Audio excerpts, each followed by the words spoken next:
Hello Stampers, my name is Linda Bedinger and I'm an independent Stampin' Up! Demonstrator in Denver, Colorado. And today I have a masculine card. Actually, it could be for anybody, but I made it as a masculine card that's a birthday card, and it is so easy and it is so striking, I thought I would share it with you this afternoon. So let's just get started. Okay, here is my card. Isn't that just amazing? It is so bright and brilliant. Now recently in my April online card class, we did a class on technique using the pigment sprinkles. And while the class was mostly about the sprinkles, I went ahead and made up several cards that I made with the papers that I did with the pigment sprinkles, and this was one of them, and I just love it. It's so simple. Happy birthday is the only stamping that's on it. The rest of this is cut out with the Majerstic mountain dies, and I used this die here to cut out these mountains at various ways on the paper here. And I cut a 1-inch circle for a moon or a sun or whatever you'd like it to be. On the inside, it's just a plain piece of paper, but then I used the negative space from one of the mountain dies to decorate the inside. And so I'm going to try and recreate this card without using any special paper that requires the pigment sprinkles. So what I did was, and I thought this would be a really good way to use up some of the scraps that you have in some of your designer series paper. So I use the same base. I have here a Bermuda Bay base, 8.5 by 5.5, scored and folded at 4 1/4, and I want to give that a good burnish so the card stays closed. Okay, then I went through and I could get close to how bright these are. This one is very bright, and this one came off the back of some Poppy Parade paper. And I've got a couple of them for the inside, but this is the one that came off of the Poppy Parade. I have several samples of it. What I decided that looked the best on this was the brightest I could get. Now you'll notice that these are cut at different lengths, and yet this die is one that cuts out the whole piece of paper. So what I did to get the different lengths is I stuck my paper through the die, oops, that's backwards, through the die like this, and then ran it through the die machine like this, and it cuts only the top edge. So you could make them all a little bit longer and then decide how you're going to layer them. So I picked, now some of these are from the Sail Abrasion paper. It was the lily pad paper, and all of the back sides of that paper are these really deep patterns in blues, reds, greens, so on. And the back of the Poppy Parade paper, this one, and the back of the Sea Silhouette paper. Now this is one where I cut one out here, and several of the pieces of paper from that set are also really, here's one. In fact, this is it. This is the dark blue on the back of that pattern that almost looks like a batik. So I thought brighter looked best, but I wanted to have lots of options here. So I have cut several of these, and I thought that I would like to end and start this one. I did this one with purple, and I think the brightest one we've got is the one that's the Poppy Parade. So if I started, and what we're going to started and stopped with that bright color and then decide what to put in between, then I'd probably end up being pretty happy with this. So I really only need 2 other pieces of paper. So I thought I would pick a purple or green for sure. The green makes, I think, again, very, very bright. And maybe, I don't know whether I want this purple that brings in a couple of other colors. That really is pretty, isn't it? Or this purple. I wish it were live so you could tell me what you thought. I think this purple is more dynamic, brings in more of a blue hue also. I think that's the ones we're going to go with. Okay, and then I cut a 1-inch circle for my moon here. Then for the inside, I have a piece of Whisper White that's 4 by 5 1/4, and we could either put one of these pieces on the inside. Now, I might like that better than the negative space. This looked almost not quite finished, although I cut several of them for us to take a look at. We could do the green, or maybe we could just do a combination of the green and that, and then just cut it off. Maybe that's what we'll do. Kind of like that idea. Okay, so it's very simple because there's really no backing. All of this material goes right on the front of the card. And if that's the combination I'm going to need, then this one would go down here. Now what I can do is put it on so that it covers the end like this, and then we'll just cut off any excess so that it fits perfectly on the bottom here. But if I did that, and I do this in the order that it's done here, then I would, because I don't want those mountains to match up exactly. So maybe I would do that, then the green more on this end, and then this one back here on here. And I want this to cover basically, let's see, on the sides here, this looks like it covers about the bottom 2 3/4, yeah, 2 3/4 of an inch. So I'm going to put a mark at 2 3/4 on my paper, right on the edges. I'm going to put a little tick mark right there and a little tick mark right here. I suppose I could have measured this on my grid paper, but that's all right. Okay, just so long as we've got our marks down. All right, now then I'm going to have to start with the top layer first. So I think I'll take this one, and you'll see the reason for that is in order to get this taped down, you almost need to put your glue on here, put your next one, and put your next one, and so on, before you put the whole assembly down. At least that's my theory. So I think I'm going to place this one about here. And if that's the case, then the next one in place would be the green. So what I'm going to do is take my tape runner and put some tape across there, and then put my green layer down. And if that's the way I'm going to fit it on here, maybe I want this green layer to be pretty far over, because I don't want the mountain tops and bottoms to kind of to mesh. They look so similar.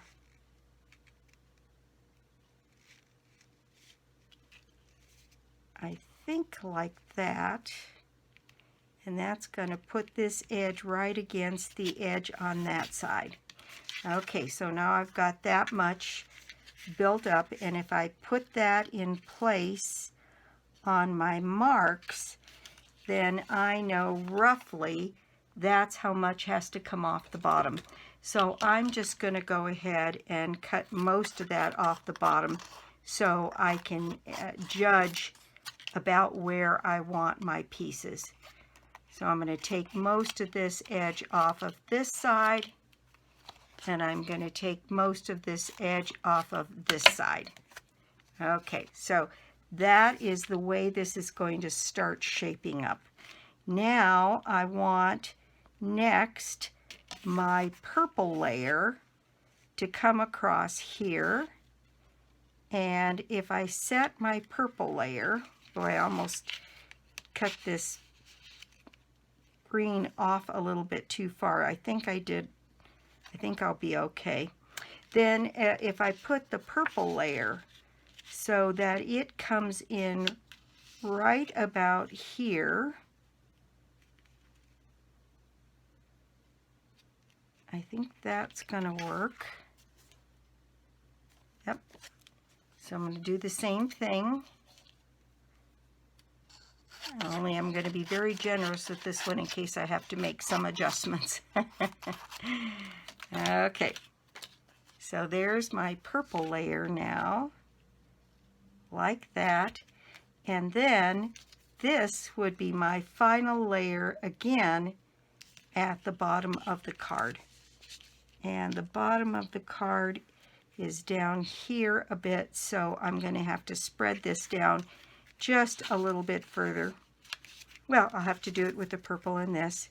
So my purple layer is going to come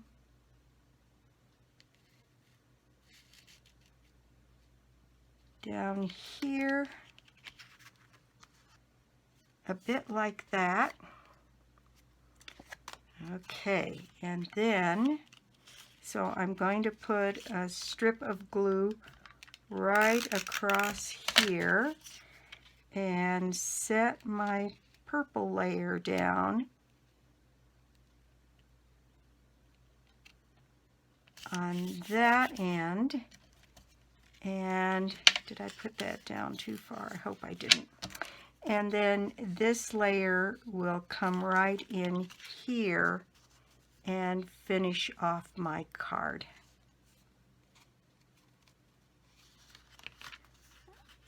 Okay, so, because the whole assembly is only going to be from here to here, 2 3/4. So from there to there, 2 3/4. So as long as my red layer goes right down around here, I'm in good shape. So I'm going to put my finger here so I'll know to put my glue below that and put this edge right back up here. And there we go. All right. So now I am going to put this sloppy mess that I've made on my card.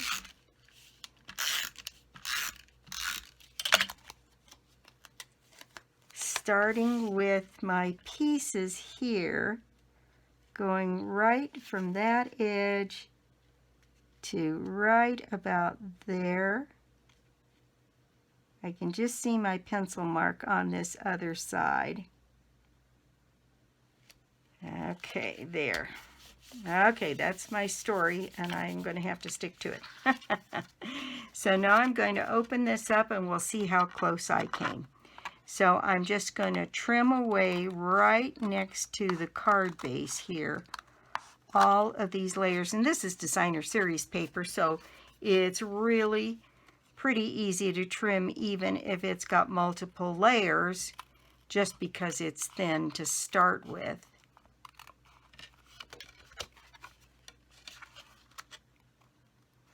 And I can always go back in and reinforce my glue if I need to here. Okay, let's see. This is the end that's going to tell whether or not how close I came. All right, so I'm going to come right along the edge of this and cut that away. And there we go. There's our perfectly fit mountain ranges here.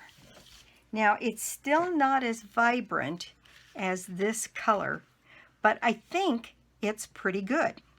So if you wanted to fool around with the pigment sprinkles, this was a lot of fun to do, and sooner or later I will have that video up for sale on my website, but it's meant to be exclusive for the people that paid for the class, so it'll be a while.